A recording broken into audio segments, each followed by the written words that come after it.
JL here. In this video, I'm gonna show you how to deposit money into your Chime.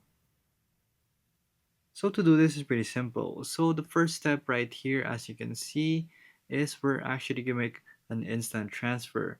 So the first one is you'll have to add your money, select the denomination and how much.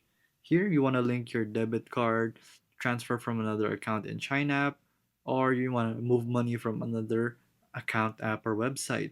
So you can deposit cash right here. So next, let's just double check everything, of course.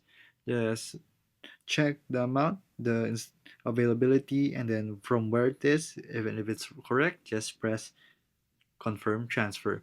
It's just that simple. So that's how you move your money right here.